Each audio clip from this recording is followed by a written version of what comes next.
So what is the most important feature of your design work?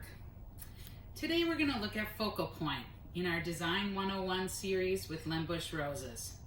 It's one of the keys to a successful composition. Although it's a secondary principle of design, it doesn't mean it has any less value in a design. As we look at focal point, a focal point is defined by the AIFD manual as the area of greatest visual impact or weight. It's the center of interest in a design where the eye is most naturally drawn to. It's an emphasized area within the area of dominance. So what does that really mean? And what we need to do is go and look into a design and talk about what happens. So the movement of the eye is controlled predominantly by the lines within your design. Some designs we'll look at a little bit later are more mass designs. This design obviously has a line, and the line is defined by the visual path that directs your eye movement throughout the composition. So here you can see some framing on this design that's brought in, and then you see a strong line developed through with the yellow floral materials through the middle, and a very strong element of dominance. One easy way to check if you have a solid focal point is to actually close one eye over it. That's going to take your design one-dimensional, so you can kind of see crossing lines and stuff. And the other way is to just kind of close both eyes, look at the design, and look where your eye goes to in that design. So if I would do that here, we come in, I close both eyes, and immediately my eye, the visual path of all of the elements within the design, pull myself to the anchor on this, which is the area of dominance, the focal point. As we're creating designs, it's also important to consider color. And so we'll talk about a few ways that colors can affect it, but you need to have repetition here. We have the repetition of the two roses, and then also the connecting elements of the two featured flowers that are the yellow pincushion protea. A little bit less areas of dominance, more of accent pieces. We have some basing that's done with some of the green trick, solidago, and additional framing coming in with that lisianthus that reinforces this color. With the weakness of the liatris, the lisianthus adds more strength there. So this was a sample of a design that we created last week when we were talking about stem insertions. This design is about 5 days old already, and you can see it actually, the scabiosa has developed a little bit more, but otherwise everything looks pretty much the way that it was when I inserted it.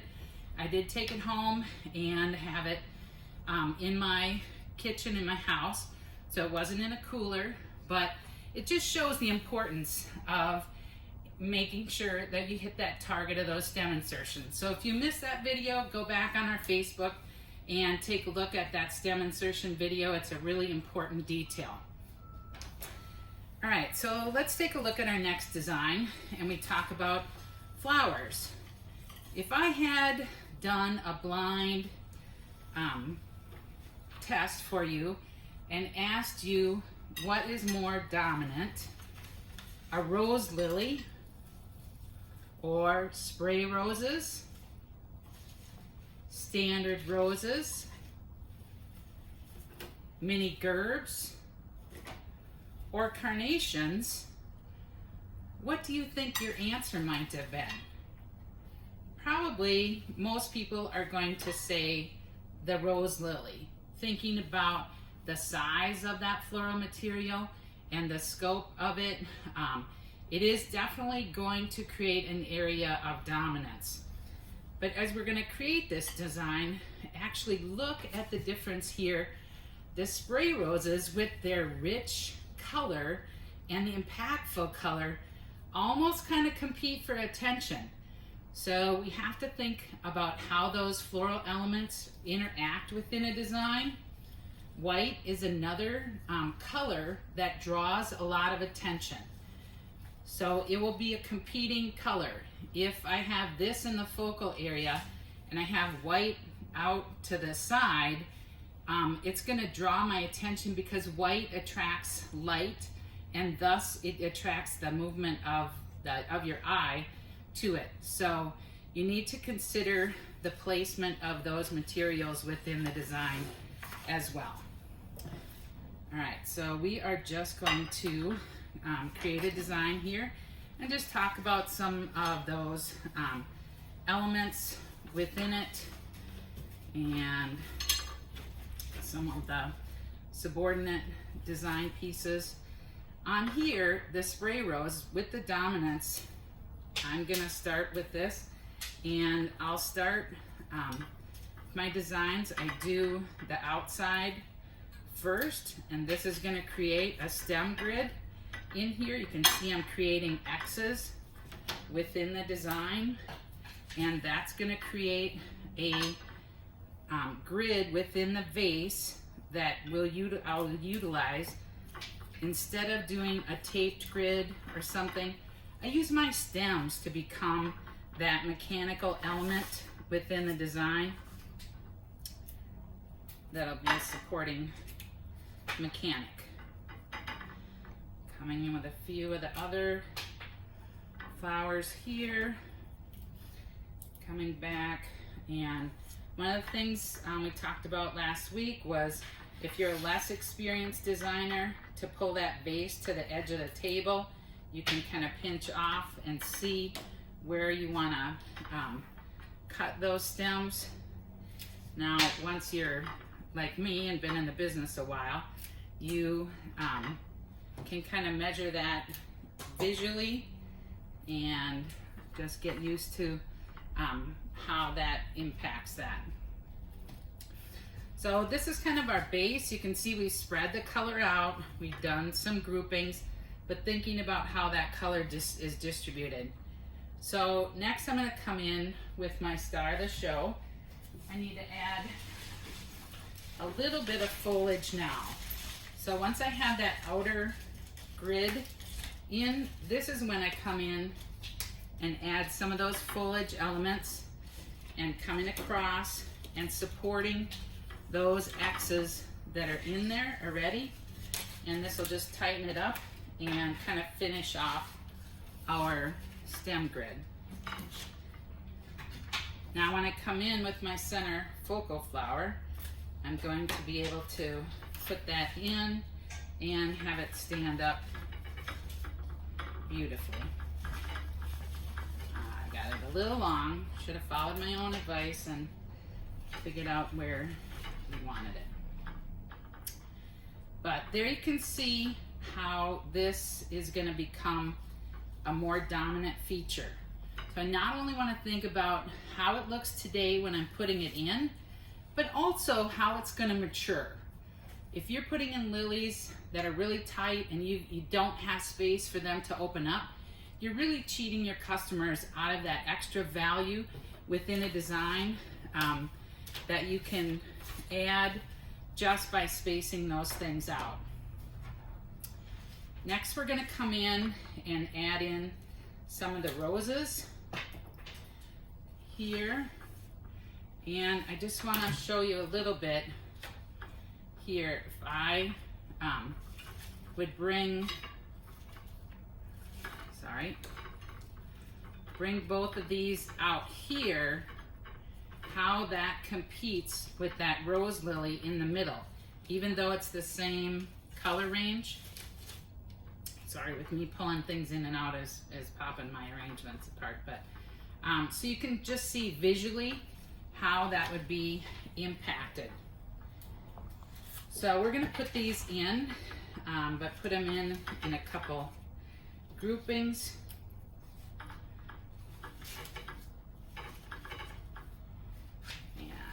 I am going to come on both sides here, and that adds that repetition kind of back and forth.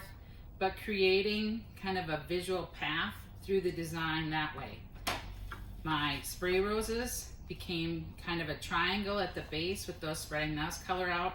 A couple impacts that I have done with the two carnations, and then coming in with some supporting elements.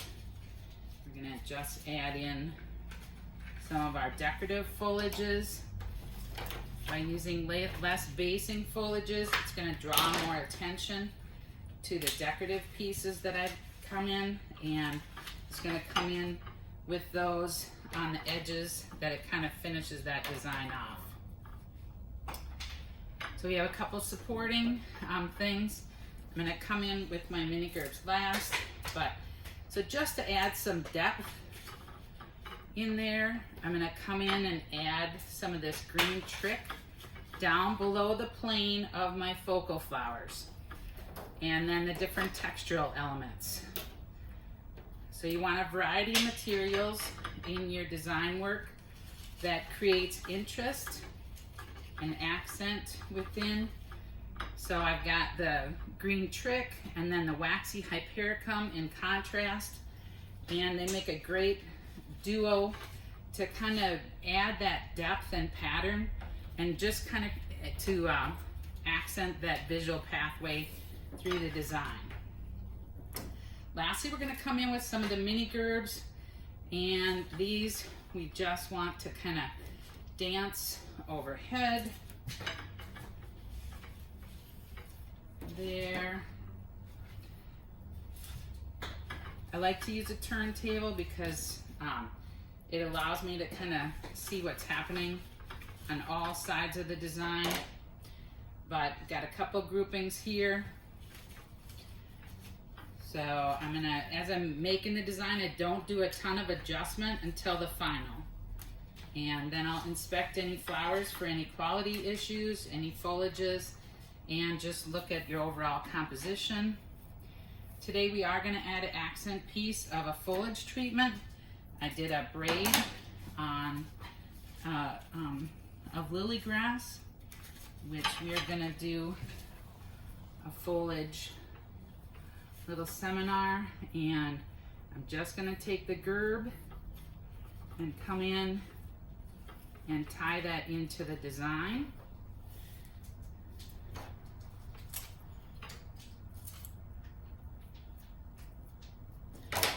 So you have to wait and see for another video on how to do that little design technique. But it adds that creative flair. And over here, I'm just going to use the dianthus to tie that in as well. But just adding some of that green in up through the design really kind of helps to control your eye. So I had to split my spray roses up so that they're not competing with the thing that I determined I wanted to be the dominant feature. The rose lily was what I wanted to feature. It's one of my more expensive flowers, so I always say money on top. And that's gonna be my feature. And then I split up the spray roses. If I use those 3 spray roses together, they would have been able to become an area of dominance and take over the rose lily. So if I wanted to use the rose lily up higher and then have something that would anchor it down to the rim of the container, if I was doing something more contemporary, I could have grouped those spray roses, and it would have been enough impact based on the size of the flower head and the flower grouping that would be able to be more dominant than the rose lily. So each thing kind of takes on its own life, and each design, because we're dealing with natural elements, it's not easy to say that a rose lily is going to be more dominant than white roses or pink spray roses. When you hear it verbally, you have a different picture in your mind. But when we're actually working with this product, that's where it changes all the time. Our next design we're going to take a look at is more of a polychromatic design.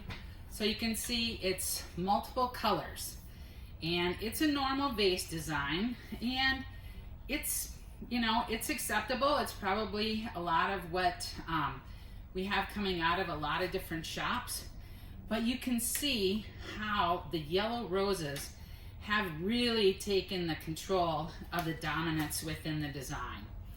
So they really, it's kind of like one of these things is not like the other. That old Sesame Street rhyme.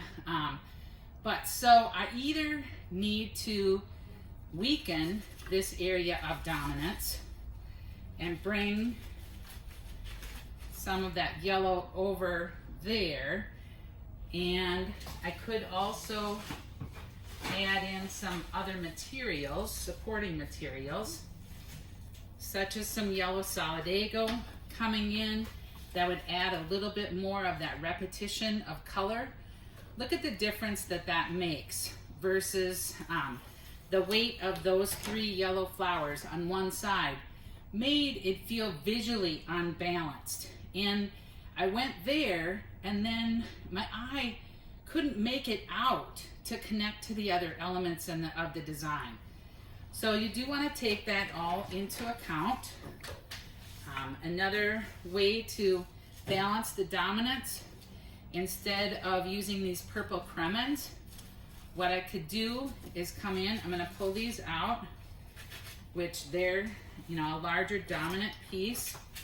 But if I come in with some sunflowers, or even just one sunflower, I like to do things in repetition, so I got to do 2, but I'm going to come in. You'll see what a different personality all of a sudden this design takes on. And so now I still have it.